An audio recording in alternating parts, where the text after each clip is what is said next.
Hey, what is going on, everybody? It's JayPlayzFTW here. I'm back in another video, and today I'm here at the tier list, obviously, because it's what I do. And here we are with the PVZ 2 plants tier list.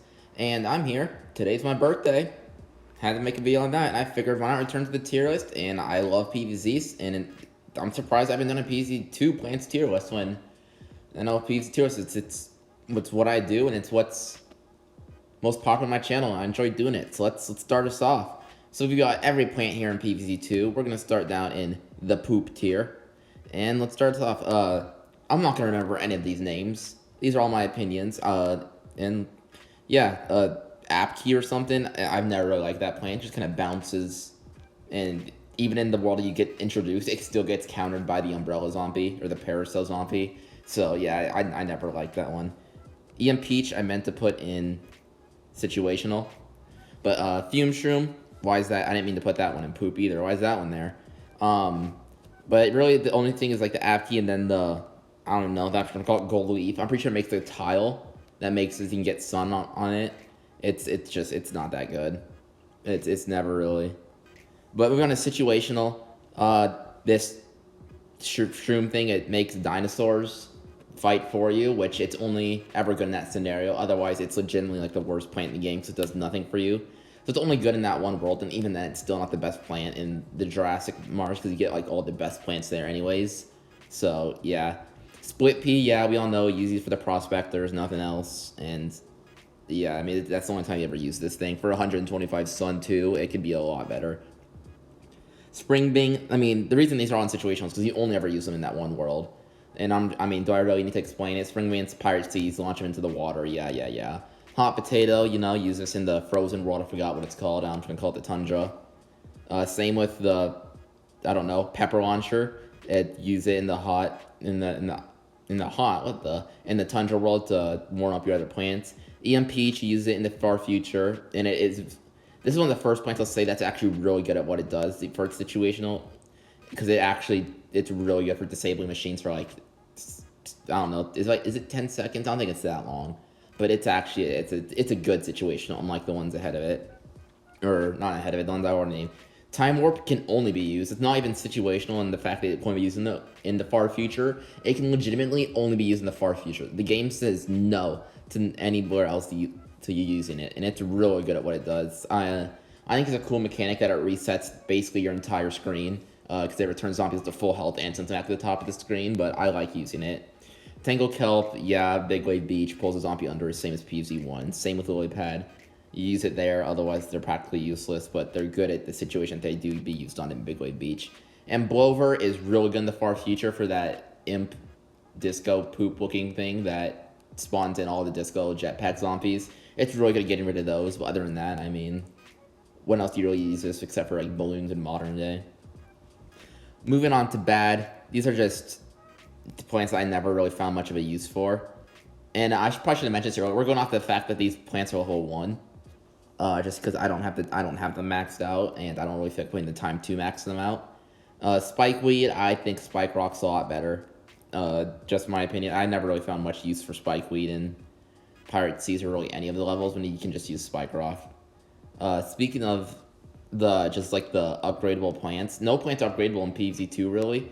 I don't know if I prefer that or dislike. I think I might prefer the PVZ1 being able to plant a plant over it. Just, I don't know what. I just kind of prefer that. The bowling ball one. Its plant food ability is pretty good. Other than that, I can't say much about it. It's really, I just don't like the recharge time on it. It just takes forever. The Nightshade is only good when it's powered up, but because we're basing it off the fact that it's not powered up, it's pretty bad. It's actually like really bad when it's not powered up. Like this might be, debatably, it might be poop without it being powered up, but yeah, when it's powered up, it is good. Don't get me wrong. We're basing off the fact that it's not powered up, so if it needs a plant to synergize with it, then how could it really be on its own? Red Stinger, I believe is the name of this card. It's solid enough. And I realized that if I don't want this video to be 40 minutes long, I'm going to need to move these a little bit faster. So I'm just going to say a few words, a couple words, and moving on.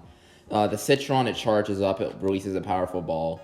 I don't think you can control when it shoots, so that's pretty bad, which is why I got put in bad. Rutabaga, maybe, I think. I've never found much use for it. I feel like its shooting's a bit wonky. I just feel like just use Like, it's just a worse version of Star Fruit from PVZ1. Garlic, it's just worse just because so many more things can insta-kill, like the barrel rollers and all those things, and all the... I mean, Gargantuar still slammed through it. You got the All-Star Zombies that just plowed into it. It's just a lot more counterable. I think Evanson that brings back Dead Plant. Yeah, it's never... Just plant a new one. This...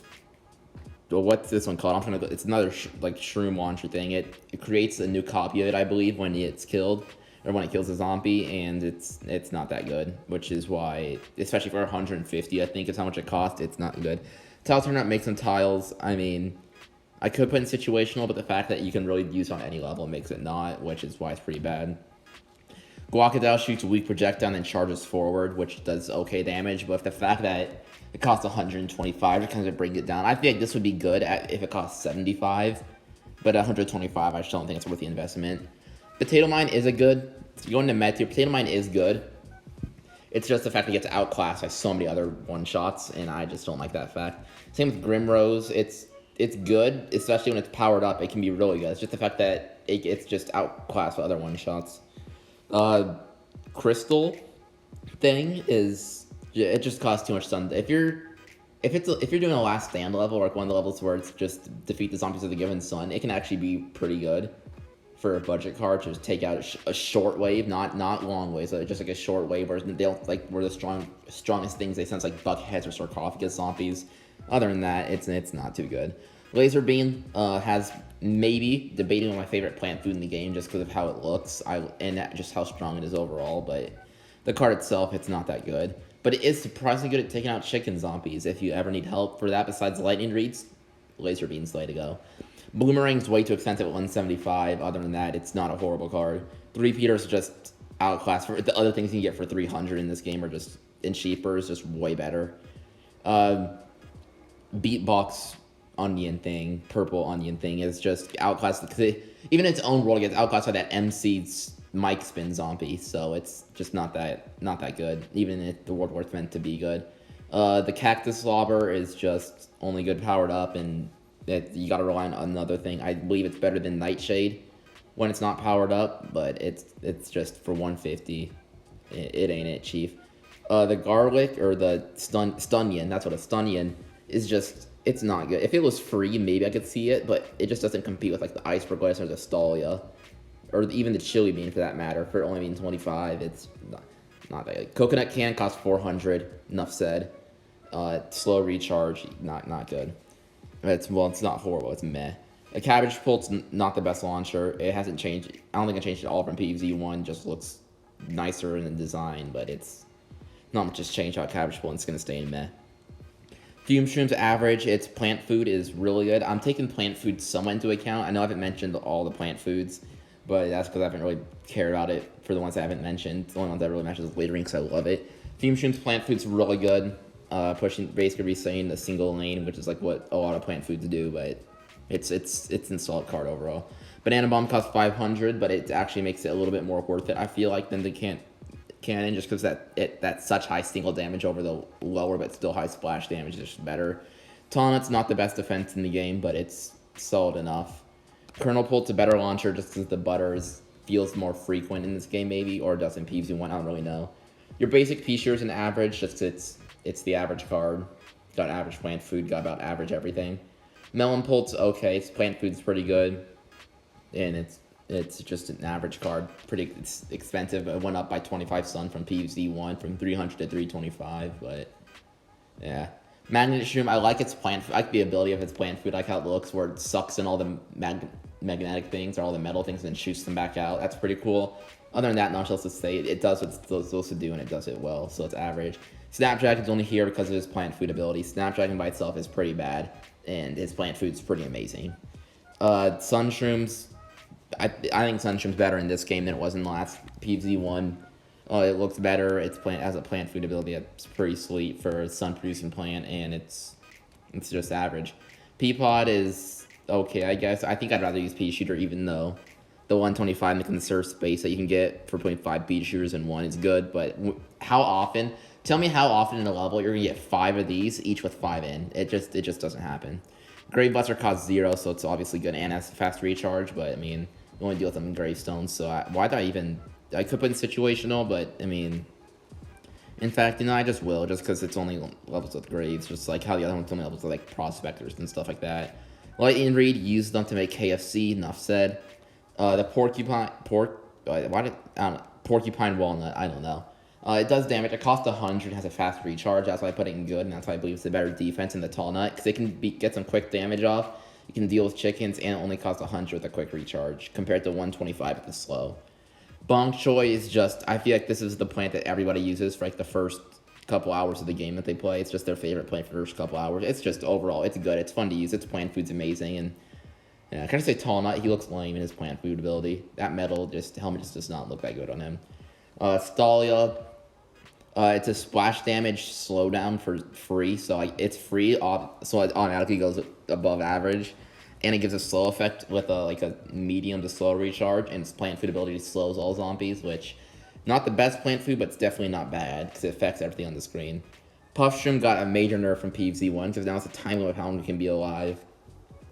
But its plant food does reset its timer and also gives the plant food to everybody else, not everybody else, imagine that, but it gives it to every other thing on the screen, so every other Puffshroom on the screen. So overall, I'd say it's pretty good. Walnut is just your average solid defense. I think we all know about Walnut. He's good. He's not going to let you down. Yeah. Spike Rock is surprisingly good in this game. I just recently tested him out before this. He was way better than I remembered him being, and yeah, he gets in good tier. I don't know, Goop Shroom, maybe, it looks adorable, first of all. Can I just say, it looks adorable, and even with it, I think it's probably the best, or I should say second to best, like night plant without an ability, and it's just good overall, and with its ability, it just becomes even better. Winter Melon costs 500, which is a whole bunch of lots, as much as Banana Launcher, but I think it's better just because you get continuously effect and a slowdown effect from this. You get, okay, so Winter Melon and Banana Launcher both cost the same. Banana Launcher is higher single damage, but then it's done for a while. Winter Melon gives slow, it gives splash, and it hits continuously heavy damage, so that's why I think it's better than Banana Launcher. Blue Nut, I don't know, I'm called Future Nut. It's a weak walnut that recharges over time. It has arguably the best plant food in the entire game, in my opinion, when it comes to just straight up helpfulness, because it makes an entire lane it blocks an entire lane with pretty good health, and it can really stall some time.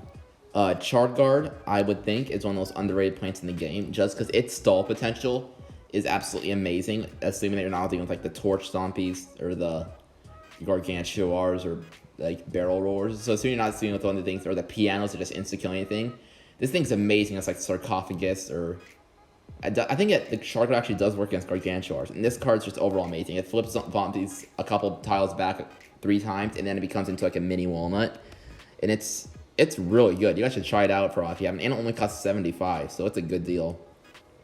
Chili Bean's just fun to use. Can I say much more? It eats and then it farts out a zombie, stunning it behind it, insta-killing the zombie that ate it. Like, how do you not love that thing? It's just fun to use. Moonflower, I believe, is the best night plant, just because it's a sun-producing plant, and it charges. It makes all the other night plants good, so that's why I believe it's the best one. So, I mean, there's not much to say about that one. Moving on to the amazing tier. Twin Sunflower. Yeah, it's a sun-producing plant. I don't think it's better than normal sunflower, but it's definitely good. Repeater might be a bit surprising to see it up this high, but I do believe it's a really good plant. It synergizes with like almost like every card in the game, so that's why it's really well. Primal Pea Shooter, its knockback ability is why it's here. We all know this. It's really good. You find it in the Jurassic Marsh, so you know it's amazing, and its knockbacks are just good. I'm not saying it's plant food where it knocks like everything back. It's amazing. Cherry Bomb's always been Cherry Bomb. We all know that 3x3 basically insta-destroy almost any zombie area. It's always going to be amazing, and I don't see a way this could be bad. Moving on to legitness.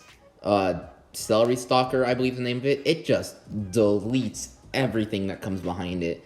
The only problem is that it's really bad with dealing with swarms of zombies.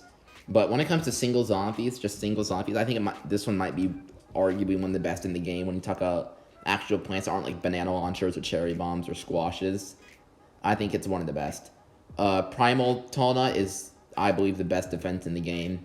It's fast recharge. It has pretty high health, honestly, and only 75 stun. But the big thing about this is the fast recharge for how much health it has. And the 75 is just an added bonus. Sunflower, it's your basic plant. It's your sun producer. It does an amazing job. It's always going to be amazing. I love Sunflower, but even I can't admit that it's not the best sun producing plant in the game. Moving on to my top tier, Chomp pa pa pa pa pa pa, named after, of course, my favorite plant, the Chomper, and Primal Potato Line.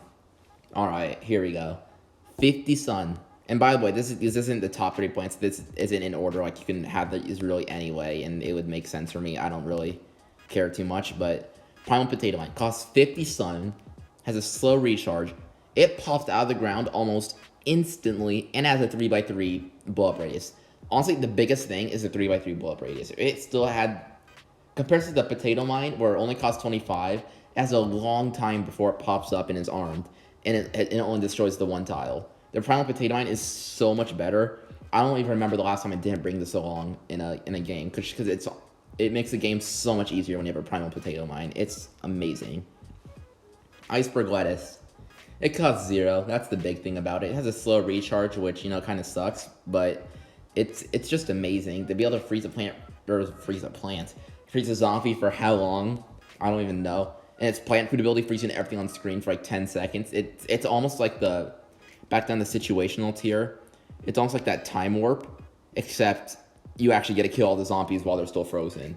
So it's amazing. It costs 0. It's a slow recharge, and you can just plop it down anywhere and basically take out a zombie. It's almost a get out of jail free card, or you can use it to stall till the final wave, so you can get the lawnmowers activated and guarantee beat the wave. Iceberg Lettuce is amazing. And then Primal Sunflower, easily, I think in my opinion, the best sun producing plant. It costs 75 as a fast recharge, but the fact you get plus 70 or plus 25 more sun, you get 75 of sun from this thing for 25 the cost is amazing. Because you compare it to normal Sunflower, which a normal Sunflower costs 50, so it costs 250 to set up a full row, and you get 50 for the rest of the level. Primal Sunflower, it's 70 times 5. Oh, I can't do math. So it'll be 70, 140, 210, 280, 350. Why did that take me so long? It costs 350, so it only costs 100 more to set up, but the continuous plus 25 sun just makes it so much better by the end of the level that you can place things like winter melons and banana launchers that you can't do with Sunflower. And it's amazing. But anyways, guys, I ranked every plant PVZ 2, and yeah, it's my birthday. I haven't had much things going on. Hope you guys have had an amazing day, and yeah, I don't even know what to say. Don't worry about any of these. These are premium EA. Nope, this is never thing. Okay, see you guys next time. Bye!